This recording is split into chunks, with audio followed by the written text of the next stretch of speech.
In the bitter cold of the winter of 1889, 34 individuals checked into the quiet, unassuming boarding house owned by Mrs. Bridget Kelly in Richmond, Virginia. Not one of them would ever leave. For over 100 years, what happened behind those walls remained locked away, hidden beneath the weight of city archives and sealed by direct order of the mayor himself.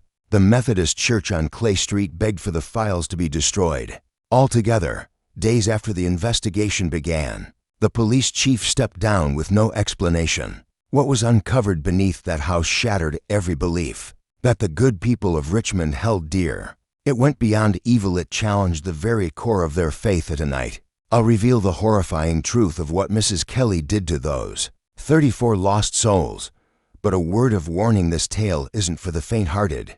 If you're one of the few with the courage to explore the forbidden corners of America's past, you're in the right place. Make sure you subscribe, turn on notifications, and let me know in the comments what state are you tuning in from.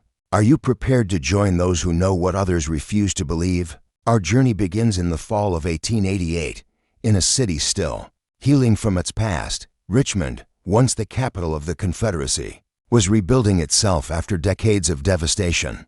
Over 2 decades had passed since the Civil War ended, and the city had begun to rise from its ruins. Churchill buzzed with life, new shops opened their doors. The scent of tobacco from bustling warehouses mingled with the smoke from nearby factories. It was a place full of new beginnings. At the heart of this revival stood the Clay Street Methodist Church, a towering symbol of moral guidance. Its pastor, Reverend Thomas Whitman, was a gaunt man with eyes that pierced and a voice that rumbled through pews like thunder. Under his leadership, the congregation had grown from a modest group of 37 to over 400 in just 5 years.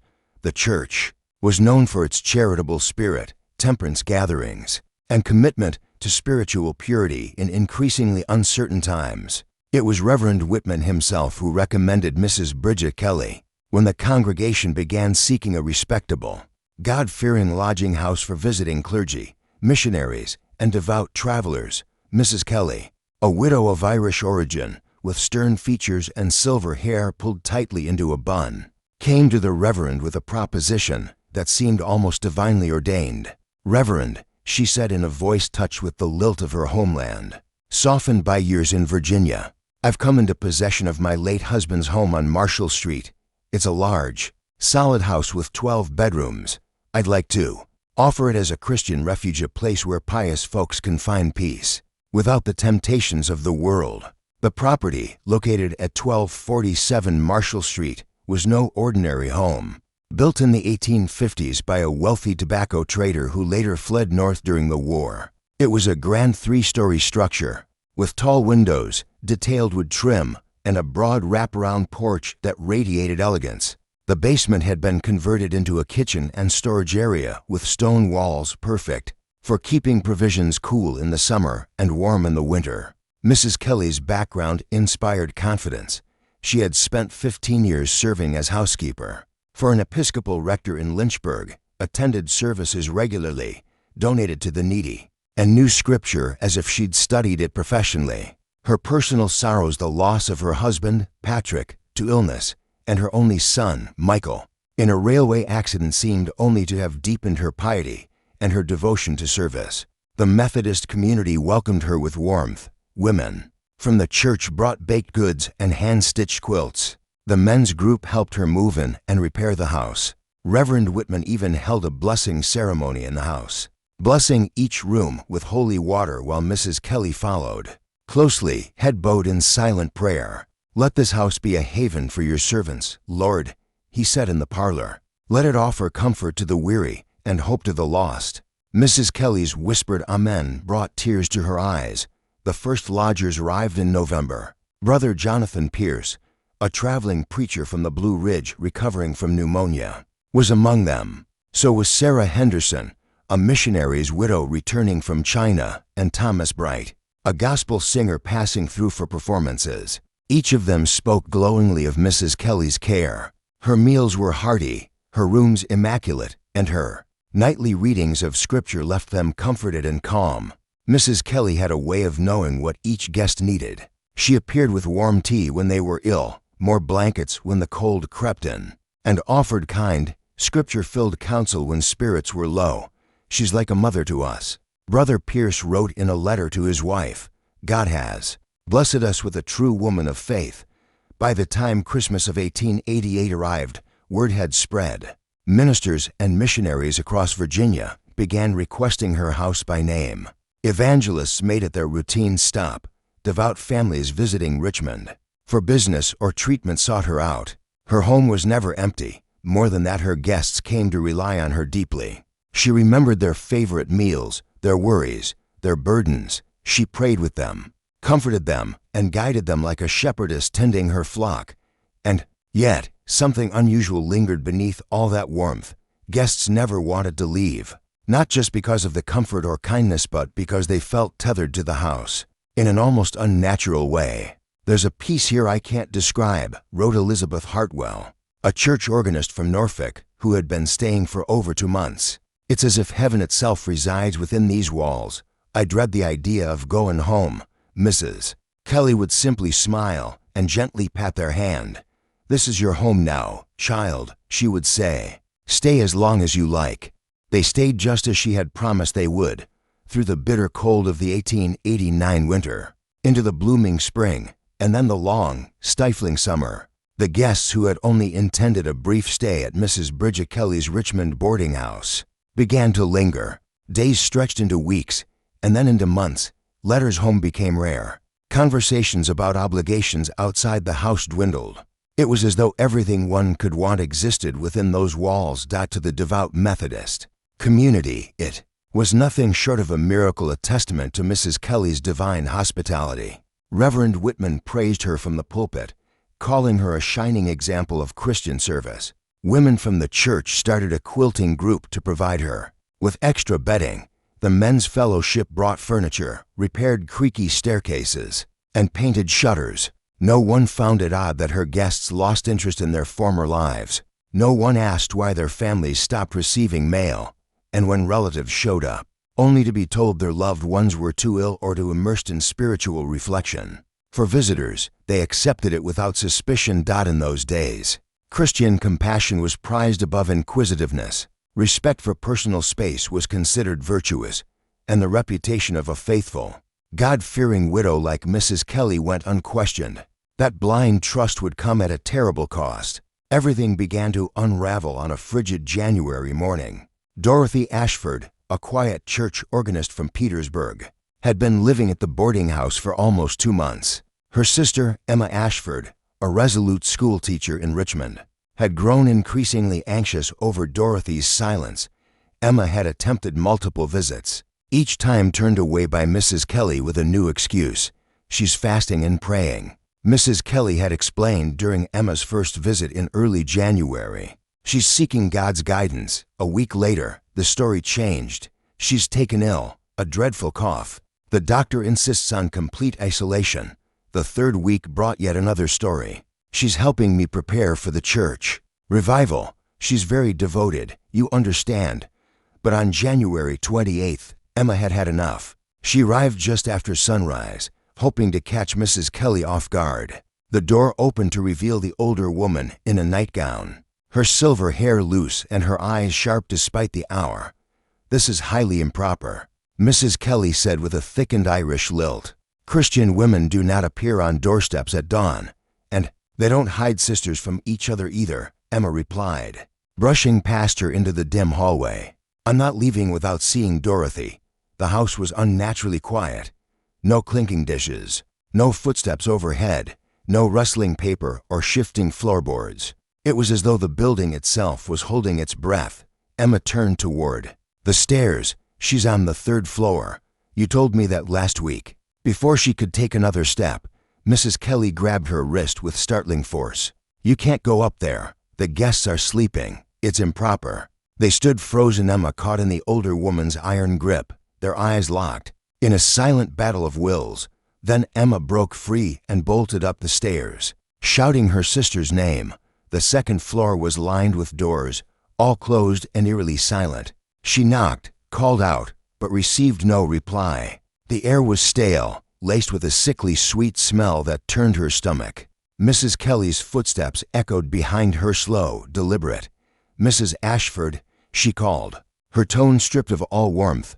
"You are trespassing. You must leave." Emma ignored her and reached the third floor.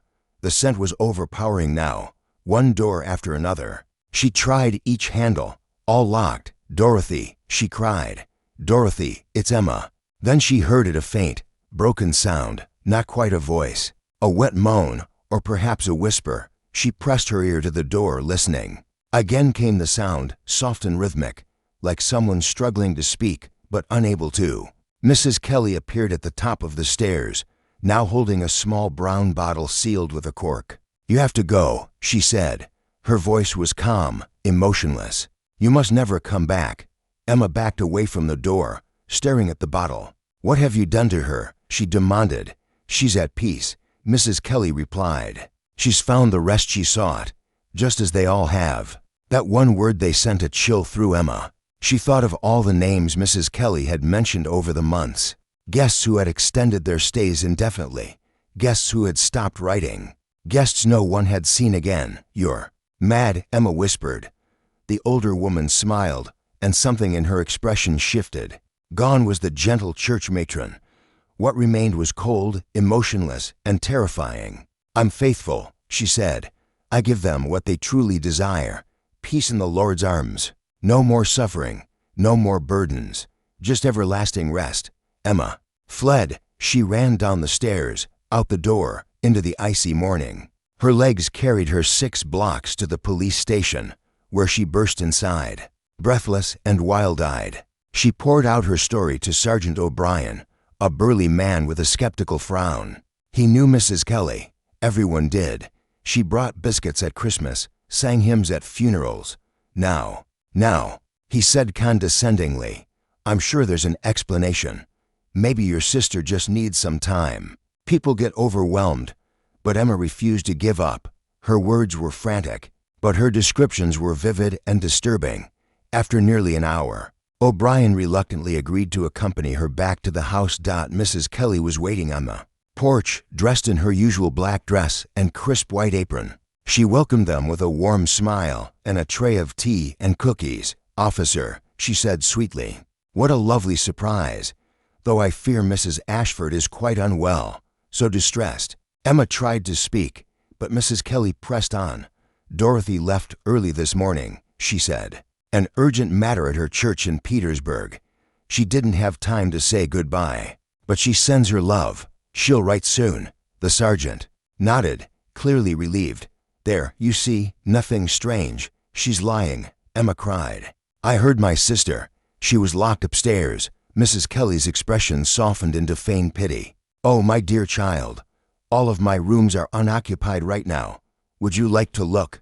"Officer O'Brien, please, by all means." They searched the house, room after room. All appeared clean and empty. Beds made, curtains open, sunlight warming the floors. The strange odor was gone, replaced by the smell of soap and freshly washed linens. "You see," Mrs. Kelly said gently. Poor Emma. Her worry must have clouded her mind. These things happen, especially to unmarried women. All that anxiety, it can play tricks on a person. Emma stood in the hallway, her mouth dry, her heart pounding. She knew what she had seen, what she had heard, but the house told another story, a neat, respectable story, a story no one would dare question. Sergeant O'Brien guided Emma away from the house, muttering complaints under his breath about dramatic women and wasted police efforts. As they made their way down Marshall Street, Emma glanced over her shoulder from an upstairs window. Mrs. Kelly watched them go, her expression kind and composed. But Emma wasn't fooled. She knew exactly what she had seen and heard. And more importantly, she knew her sister Dorothy was still inside that house, whether Mrs. Kelly admitted it or not.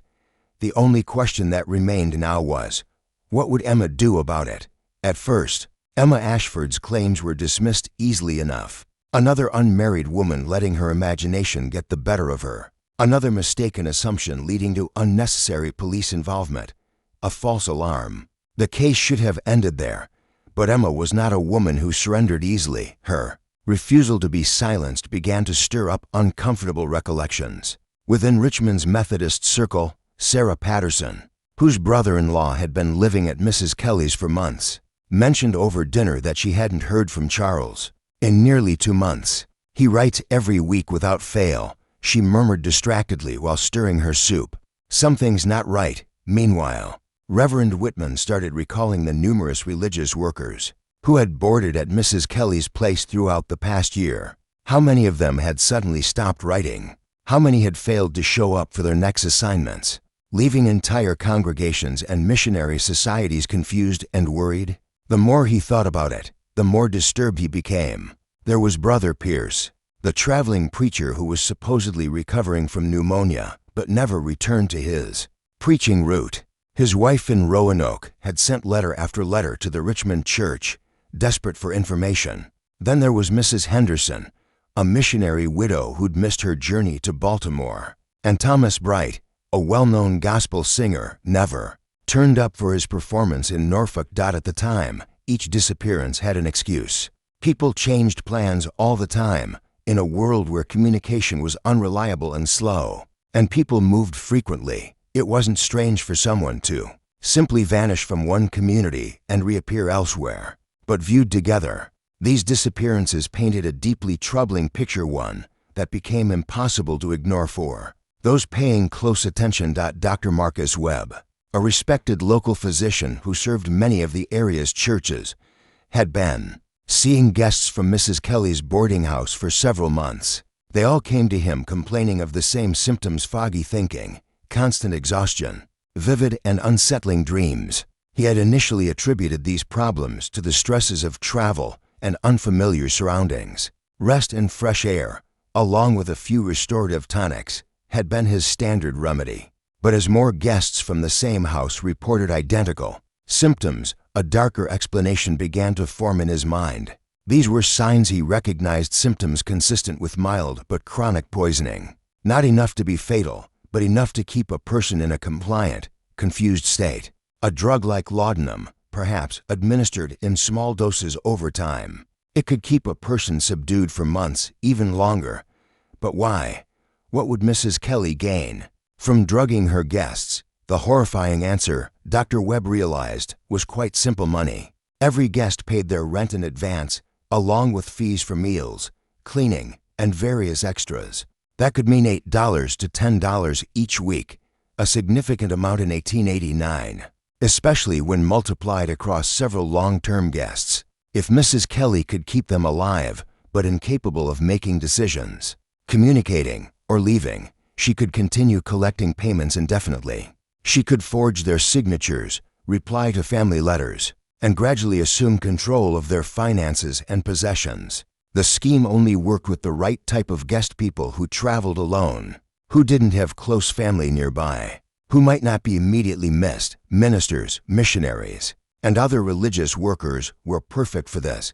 They lived solitary lives, traveled often, and were accustomed to being out of touch. Dr. Webb's suspicions solidified when Emma Ashford visited his office in early February. For 2 weeks, she had been trying to uncover the truth about her sister's disappearance, and what she had found was deeply alarming. "I went to the post office," she told him. "Mrs. Kelly has been collecting mail from more than a dozen people who supposedly don't live there anymore.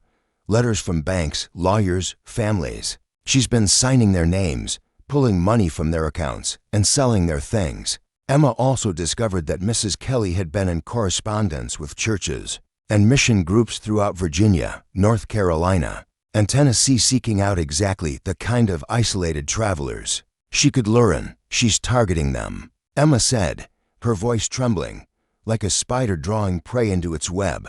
Dr. Webb, filled with dread, asked, "And then what?" Emma's face went pale. "I don't think she's just keeping them drugged," she whispered. "I think she's killing them." There was no single piece of proof, nothing that would stand in court. But too many people had vanished, too many unanswered letters, too many broken appointments. And what Emma had glimpsed on the 3rd floor during her earlier visit convinced her something truly monstrous was happening behind those locked doors. Dr. Webb knew he had to do something. As a doctor, he had a duty to protect his patients. As a man of faith, he had an obligation to expose evil. But realistically, Accusing someone as respected as Mrs. Kelly would require evidence. Hard, undeniable evidence. The opportunity came unexpectedly. Mrs. Kelly announced to her church that she would be traveling to Norfolk for a Christian women's gathering and asked the congregation to pray for her safe journey. She mentioned that the house would be vacant during her absence. As all her guests had moved elsewhere, she said she would shutter the property until she returned. It was the perfect lie. If the house was supposed to be empty, no one would question the silence, and if Mrs. Kelly was out of town, no one would be there to stop Emma and Dr. Webb from searching for proof. On the night of February 15, 1889, they made their move, armed with a lantern, a physician's bag, and a new portable camera designed for low-light photography. They crept into the house at 1247 Marshall Street. The basement stretched beneath the entire structure, its stone walls dripping with condensation. Despite the cold outside, Dr. Webb's lantern cast flickering shadows across the damp walls, giving the illusion of movement where there was none. The deeper they went, the more oppressive the air became. Emma pressed a handkerchief to her nose to block out the smell, a sickly sweet odor she recognized from the third floor, but now magnified and unbearable. What they found in that basement would mark them forever. Dr. Webb leaned closer, his training allowing him to pinpoint the unmistakable origin of the foul odor. "Emma," he whispered, but she had already stepped forward, trembling but resolute. "We have to know the truth. We have to find out what happened to Dorothy." The basement was a maze of rooms, each serving a distinct purpose. The first was unremarkable shelves of preserved food, barrels of dry goods, and rows of jars. But the second room told a much darker story. It was a crude laboratory filled with bottles and vials, each carefully labeled. Webb read aloud the names with increasing alarm: laudanum, chloral hydrate, morphine. The inventory could sedate a small hospital. Emma, searching the shelves, opened a wooden box containing a stack of letters. All were addressed to various guests. She picked one at random and read it aloud. "My dearest Sarah, I hope this finds you well. Your brother Charles has chosen to extend his stay at Mrs. Kelly's house. He finds peace here and wishes to spend more time in prayer." Emma's hand trembled. "They're all forgeries," she said, her voice tight. "Look at the writing, it's the same across every letter. She's been fabricating correspondence to keep families from asking questions." In the third room, the mask came off entirely.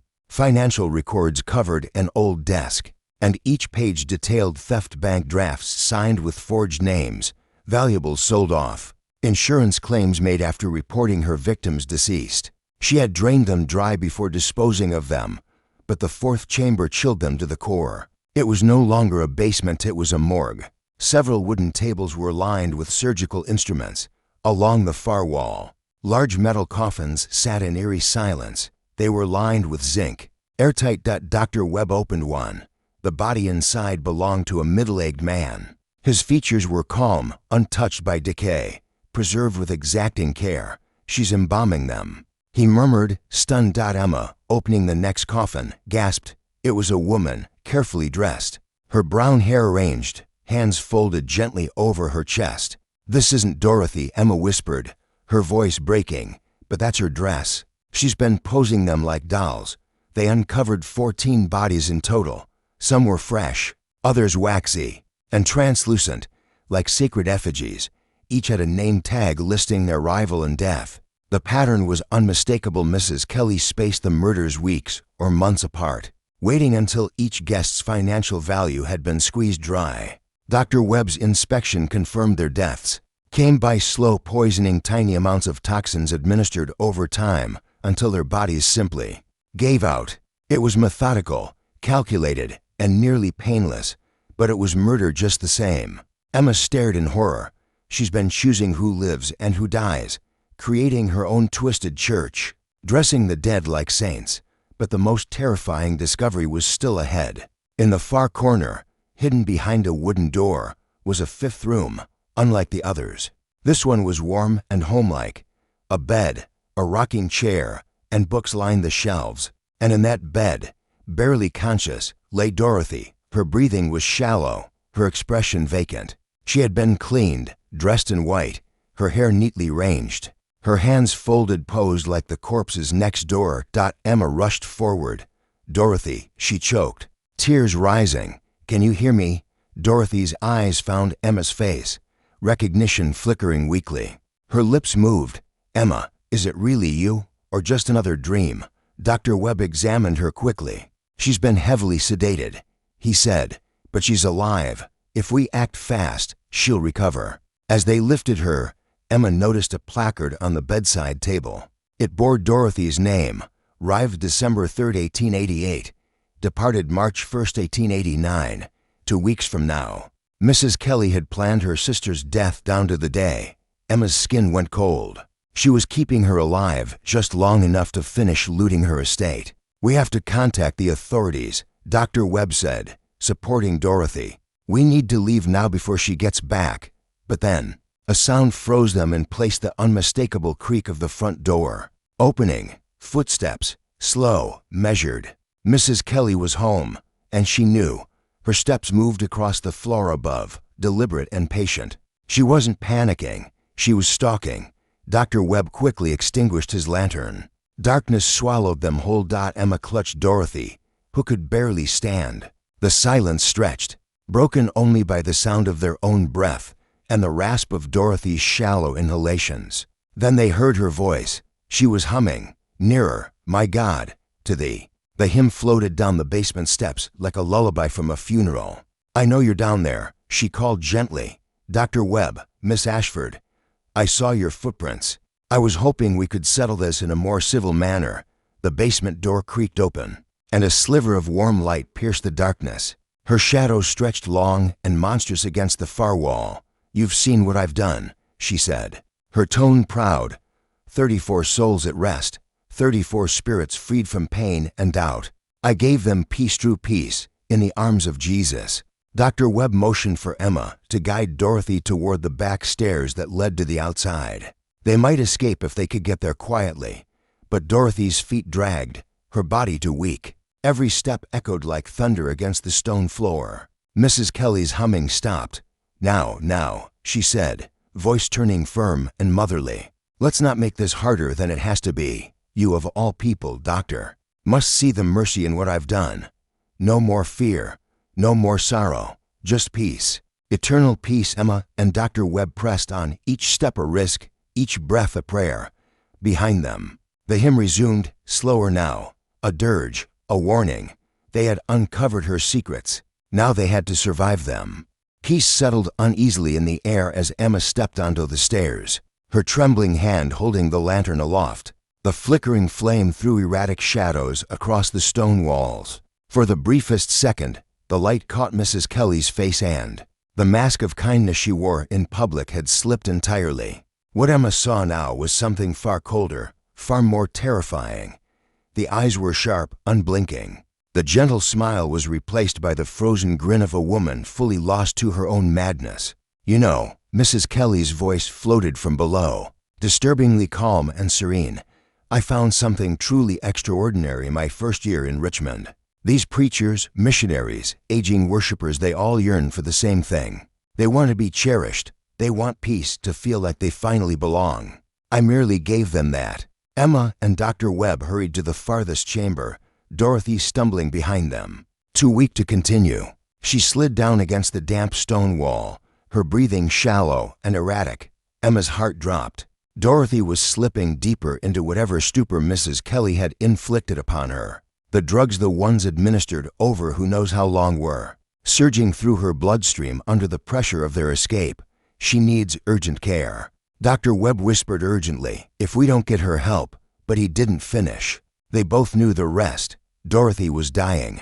Meanwhile, Mrs. Kelly's monologue echoed through the basement, her voice growing lighter as if she were chatting over afternoon tea. And the most miraculous part, she cooed.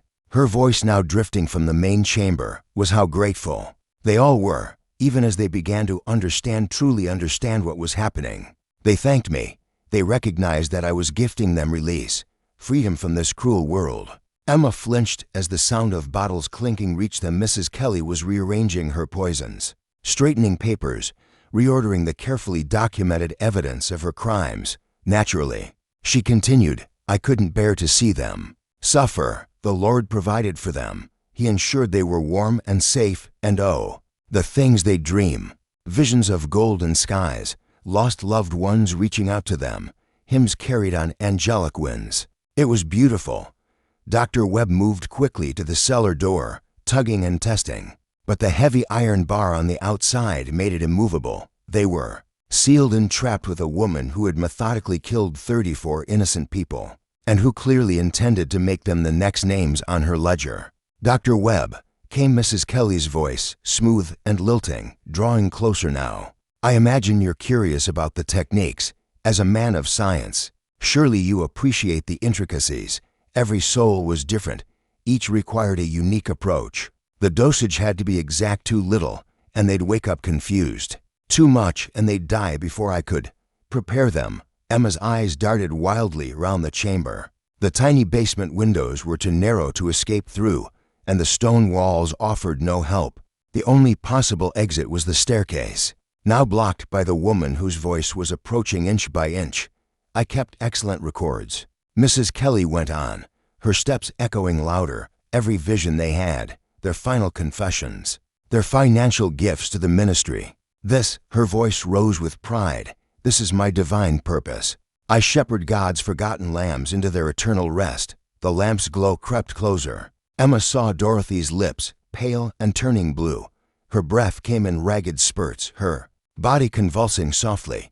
Whatever was in her system was nearing its final, lethal stage. She needs to purge it, Dr. Webb hissed, eyes frantic. Something to make her throw it up. I pack. If she had any, Emma didn't hesitate. She brushed the hair from Dorothy's forehead and whispered, I'll be back soon, before creeping toward the main chamber, guided by the madwoman's voice. Mrs. Kelly stood with her back to the room, completely absorbed in her task, adorning one of the zinc-lined coffins with fresh flowers. Her appearance had transformed. She was no longer dressed in the modest garb of a landlady, but instead wore a flowing white gown, the color of funeral linens, making her look like some twisted angel preparing to welcome the dead. The lantern on the nearby table painted her, shadow vast and monstrous on the stone wall. Emma, my dear, she said softly, not bothering to turn, I knew you'd come. Your sister's soul is fighting the transition. Some cling harder than others to their earthly selves. It's painful to witness. Emma's eyes found the small brown bottle on the table next to the lamp. The label was faint, but unmistakable ipac syrup, the very thing Dr. Webb had described. Her pulse thundered in her ears. One chance. She would only get one. Why? She asked aloud, edging a little closer. Why would you do this? What did they ever do to deserve this fate? Mrs. Kelly finally turned to face her. Her expression was almost serene, her smile that of a woman who truly believed in her own righteousness. Oh, Emma, she said softly, like a mother scolding a child. They didn't need to do anything. I wasn't punishing them. I was freeing them. Her eyes glinted as she took a slow step forward. Emma's gaze stayed locked on the bottle. One chance. Just one. Her face was streaked with tears, but not the kind born of guilt. These were the tears of a woman overcome with religious rapture, the unsettling joy of someone utterly convinced. She was doing the Lord's will. They were suffering. Child, she said softly, her voice soaked in a disturbing kind of tenderness. They were lost in a world without light, terrified of dying, and uncertain of what came after. I simply guided them home. You killed them, Emma choked, her body trembling with fury. You drugged them, murdered them, and took everything they had. I tended to their earthly needs while they prepared for their spiritual journey. Mrs. Kelly replied with unsettling calm. The money they entrusted to me helped preserve this sanctuary, a refuge for the broken souls who would come after. Everything I did was part of the divine design. Behind her, Emma spotted Dr. Webb slowly edging out of the shadows, inching closer to the basement stairs. If she could just keep Mrs. Kelly talking a little longer, he might be able to reach. Help! What about Dorothy? Emma demanded. She had a future, a job, people who cared about her. You had no right to take that from her. Mrs. Kelly's face softened with sorrowful condescension. Dorothy came to me hollow and grieving. She said her fiancé had died in a train accident just weeks before their wedding. She saw no point in going on. I simply helped her find peace. Emma blinked in confusion. She never mentioned a fiancé. Not once. Mrs. Kelly offered a knowing smile. Oh, sweet girl, there never was one. Poor Dorothy was afflicted with melancholia, as the physicians call it, a madness of the mind. She conjured tragedies where none existed. I only eased her pain, helped her escape the chaos within her. The words struck Emma like a slap. She realized now that Dorothy hadn't come unhinged on her own. Mrs. Kelly had been slowly warping her reality, poisoning both her body and her mind with chemicals, until the lies seemed like memories and death felt like salvation. You're the one who's insane, Emma whispered. Am I? Mrs. Kelly asked gently, stepping forward. Look around, dear child. Look at their faces, so calm, so at peace. They left this world knowing they were loved, cared for, relieved of pain. How many people get to die like that? At that moment, Emma noticed Mrs. Kelly had stepped far enough from the table for her to make a move. Without hesitation, she darted forward and seized a small brown bottle sitting near the edge. But before she could retreat, a hand like iron clamped around her wrist. That's not for Dorothy. Love, Mrs. Kelly said smoothly, her grip unnaturally strong. That's for you. Emma glanced at the label and her blood ran cold. The bottle didn't contain Epiac. It was labeled strychnine, for external use only. It was a trap. Mrs. Kelly had deliberately left it there, counting on Emma's panic to make her grab it. See how desperation blinds us, Mrs. Kelly murmured, her voice laced with soft mockery. You were ready to poison your own sister. But I'm offering something so much kinder, peace, for both of you. Together, always. From behind, Emma heard the distant sound of Dr. Webb reaching the basement stairs. But his steps were followed by a loud metallic clang, the unmistakable sound of a door being slammed shut and barred. I'm afraid Mr. Patterson is waiting upstairs, Mrs. Kelly said, noting Emma's startled expression. Sarah's brother-in-law. Remember him? He's been aiding my ministry for months now. She tilted her head, as if discussing something mundane. Different drugs affect different people in different ways. Some become calm and obedient. Others become very useful. The realization hit Emma like ice. Mrs. Kelly wasn't acting alone. Some of her victims hadn't died. They had been reshaped, repurposed, turned into silent collaborators. Even if she and Dr. Webb overpowered the woman, there would still be someone waiting above. Just when Emma thought things couldn't grow darker, they did. Dr. Webb's fists pounded against the locked basement door, the sound echoing through the cold stone walls, but no one answered. Mrs. Kelly smiled serenely and slipped her hand into her apron, pulling out a delicate glass vial filled with a clear liquid. This won't hurt, she said, stepping toward Emma with the same kindly expression she might wear serving lemon cakes to her prayer group. I promise, dear child. It's the kindest gift you'll ever receive. Emma's fingers clenched tighter around the bottle of strychnine, and in that moment one of unbearable pressure and creeping madness an idea bloomed, a dark, desperate idea.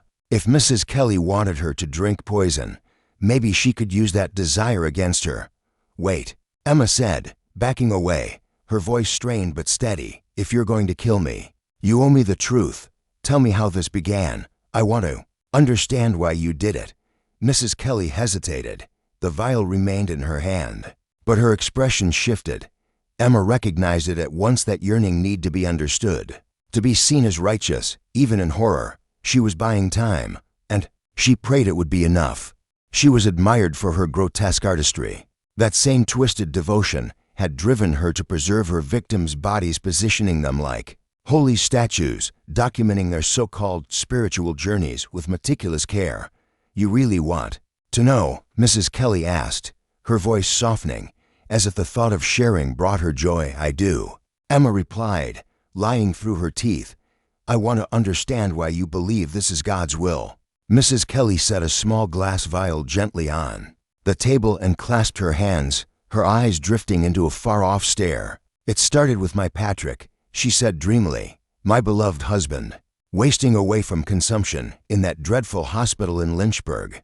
Her gaze moved to one of the zinc-lined coffins. She ran her fingers across it as if it were a cradle. The doctors said he had months of pain ahead of him, and nothing could be done. I couldn't watch him suffer like that, not the man I loved. Her voice grew even softer. So one night, when the pain was unbearable, I gave him a little, more laudanum than prescribed, then a bit more the next night, and the night after that. Emma's stomach turned as the horrifying truth dawned on her. "You killed your husband," she said in a hoarse whisper. "I released him," Mrs. Kelly said gently, her tone filled with serene righteousness, "and when he passed, his face was so calm, so full of peace. That's when I knew I had done the right thing. I gave him the greatest gift of all, freedom." From the shadows, Emma noticed Dr. Webb creeping closer, a crowbar in his hand. He seemed ready to strike, but she needed to keep Mrs. Kelly distracted a little longer. "But Patrick was just one man," Emma said, pointing toward the other preserved corpses. "Why didn't you stop there?" Mrs. Kelly's face lit up like someone recalling a divine vision. "Because I realized Patrick's death wasn't just an ending. It was a beginning, a sign. God had chosen me to be his instrument, a messenger of mercy for those in pain, the broken ones, the lost ones. They came to me, and I showed them the way home." Emma's voice was tight with disgust, though she tried to hide it. "So you turned this place into a death trap?" Mrs. Kelly shook her head, almost pitying her. "No, child. I built a sanctuary, a resting place for the weary. And if that rest became eternal, well, isn't that what we all long for? To escape the suffering of this world." Emma saw Dr. Webb raising the crowbar, aiming for the perfect moment. But Mrs. Kelly must have sensed the movement, because she whirled around with shocking speed, snatching up a heavy candlestick and swinging it at him. The blow glanced off his shoulder, knocking him off balance. She loomed over him now, her face a twisted mask of fury. "You don't understand," she screamed. "None of you understand. These people begged me for peace. I didn't take their lives, I answered their prayers." Seeing her chance, Emma darted to the table and grabbed the vial. Dorothy was still slumped in the corner, barely alive. But as Emma passed one of the coffins, a sudden idea flashed in her mind. She remembered the real ipecac bottle she'd seen earlier on the shelf. If she could get her hands on it, maybe she could still save her sister. But first, she had to deal with Mrs. Kelly. "Mrs. Kelly," she called, holding up the poison vial. "You're right. I want what you're offering. I want to stop hurting. I want peace." Mrs. Kelly froze, slowly turning toward her, radiant with joy. "You mean it. You finally understand." "I do," Emma said, unscrewing the cap. "I'm ready to be free." She lifted the vial toward her lips, and Mrs. Kelly's expression became one of near rapturous bliss. "Yes, my child. Let go of your pain. Let me guide you to salvation." But instead of drinking, Emma flung the vial's contents straight into Mrs. Kelly's face. The poison seared her skin. Screaming, Mrs. Kelly clutched her burning eyes, staggering. In pain, Dr. Webb recovered and grabbed the crowbar again. "The real ipecac," Emma yelled. "Where is it?" Dr. Webb struck Mrs. Kelly hard, knocking her to the floor, then turned and rifled through the medical shelves. "Here," he called, throwing Emma a brown bottle. She rushed to Dorothy and forced the bitter liquid down her throat. For a moment, nothing happened, then Dorothy's body began to convulse violently, expelling the toxic drugs from her system. Behind them, Mrs. Kelly tried to crawl toward the stairs. Her face was a mass of scorched flesh, and her voice had become a guttural rasp. Dr. Webb stayed close behind her, crowbar raised, prepared to strike again if she moved. Emma cradled Dorothy, her body trembling. "We need to get help," she gasped. "Call the police. The door is still locked," Dr. Webb reminded her grimly. "And someone else is still up there." As if on cue, footsteps echoed from above. Double quotes Mrs. Kelly. A man's voice called down the stairs. "Is everything all right?" The voice wasn't threatening. It was slurred and unsure, dazed. Emma realized with a jolt whoever he wasn't her partner. He was just another drugged soul, one of Mrs. Kelly's victims, lost in the same web. Dr. Webb called up the stairs, his voice urgent. "Mr. Patterson, this is Dr. Webb. Mrs. Kelly has been poisoning you. Please open the door. Let us help you." There was a long silence, then the sound of a wooden bar sliding free. The door creaked open, revealing a frail elderly man. His eyes were distant, his hands trembling. Dr. Webb? He mumbled, confused. I don't understand. Mrs. Kelly said you were thieves. She's been giving you drugs, Mr. Patterson. Dr. Webb replied gently, supporting him as they descended the stairs. You've all been poisoned. But it's over now. You're safe. Emma scanned the basement. Around her lay the grim evidence of everything Mrs. Kelly had done: the glass jars, the preserved corpses, the disturbing journals, and stolen belongings. 34 innocent lives had ended in that place. Dorothy had come within a breath of becoming the next. Mrs. Kelly lay on the floor, unconscious, her breathing shallow but steady. She would survive and she would stand trial. But Emma doubted any courtroom could deliver justice. That matched the horror of what had happened. At dawn on February 16, 1889, Richmond police arrived at 1247 Marshall Street. Dr. Webb's frantic call had summoned them. What they uncovered in the boarding house's basement would become the most disturbing case in Virginia's criminal history. 34 bodies were found, all impeccably preserved, arranged with eerie reverence, just as Mrs. Kelly had once treated her husband. Patrick's remains. The victims were men and women between the ages of 23 and 71, connected to various churches and missionary groups throughout the southern states. Their deaths had been slow. Mrs. Kelly had poisoned them gradually, over weeks or even months, stealing from them as they weakened money, possessions, even their names. Investigators soon pieced together the full picture.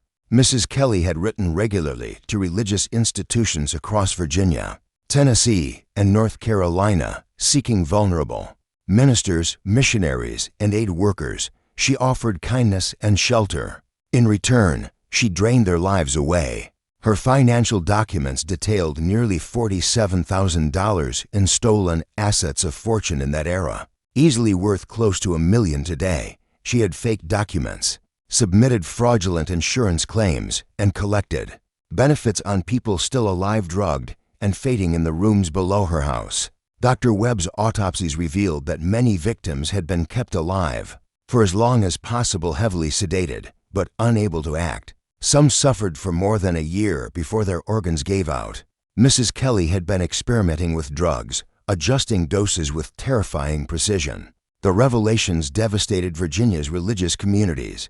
Churches that had once praised Mrs. Kelly's hospitality now bore the guilt of sending their own into her trap. Reverend Whitman of the Clay Street Methodist Church resigned in disgrace and left the state, unable to live with the consequences. Dorothy Ashford survived her ordeal, but the recovery was long and difficult. The damage done by the toxins left her with permanent memory issues. She never returned to church again. Her faith shattered. Mrs. Kelly was arrested and charged with 34 murders, alongside a litany of other crimes: fraud, identity theft, forgery. The case drew national attention. A devout widow, hiding behind scripture, had become one of the deadliest serial killers in American history. The prosecution argued that she was a manipulative, greedy murderer. Her defense claimed she was mad, consumed by a fanatical religious delusion. She truly believed she was saving souls, guiding them to God. The jury didn't waver. After just a few hours, they returned a unanimous verdict: guilty on all charges. The court sentenced her to hang. But whether justice was truly served, that remained a question no one could answer.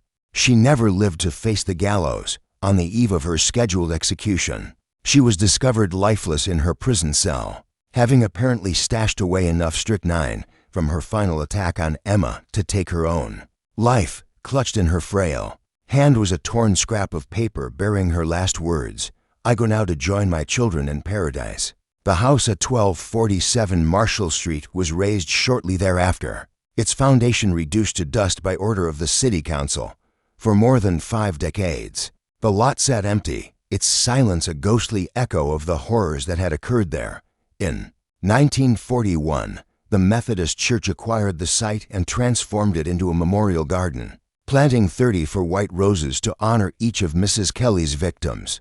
But the real terror lay not in the number of lives she claimed, but in the sanctity she defiled. She cloaked herself in the values of Christian love, hospitality, compassion, charity, and twisted them into instruments of murder. A place that should have offered safety and peace had become a trap, its warmth a deadly illusion. The case disturbed Many because it asked unsettling questions about trust, about the naivety of faith communities, and about the kind of evil that doesn't scream, but whispers sweetly through scripture and smiles.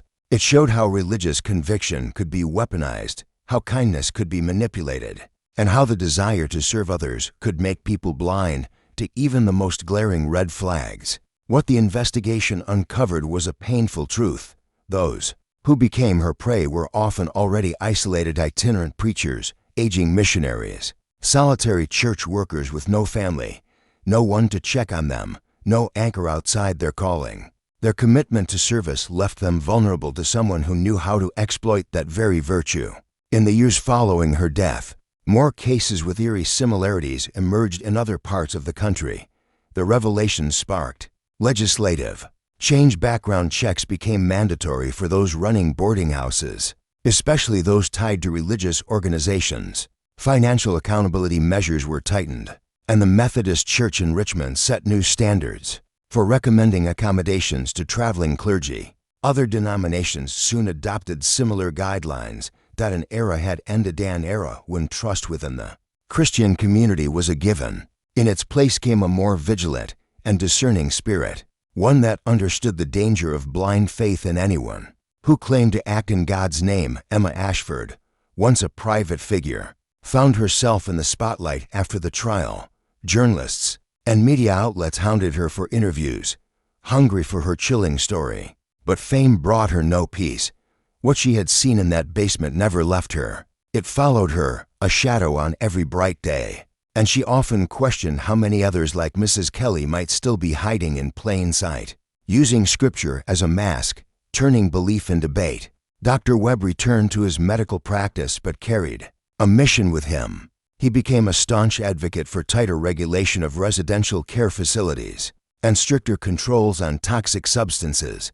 He even addressed the Virginia legislature, pushing for more medical supervision in places that housed vulnerable people. The case became a haunting lesson repeated in sermons and seminary lectures across the nation, a warning that true evil doesn't always come with horns and fire. It sometimes dresses in modest clothes, carries a Bible, and offers you tea. The most terrifying predators are often those who seem the most trustworthy. This story reveals that the worst horrors are not always born from the supernatural, but from the flawed, greedy, and calculating parts of human nature. Mrs. Kelly didn't need dark magic or other worldly powers, just a talent for manipulation and a willingness to betray the very values she preached. What do you think? Did the world truly uncover all the dark secrets she held?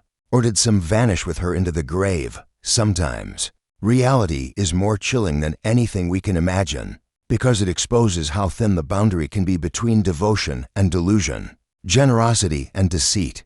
Have you ever known someone who hid behind religion to serve their own twisted desires? If this story gripped you, and you'd like to hear more disturbing tales rooted in forgotten history, don't forget to subscribe, hit the bell, and share this with a fellow mystery lover. Stories like these remind us that the worst monsters don't always hide in the shadows. Sometimes they wait with open arms and a kind smile, claiming they've come to save you. See you in the next one.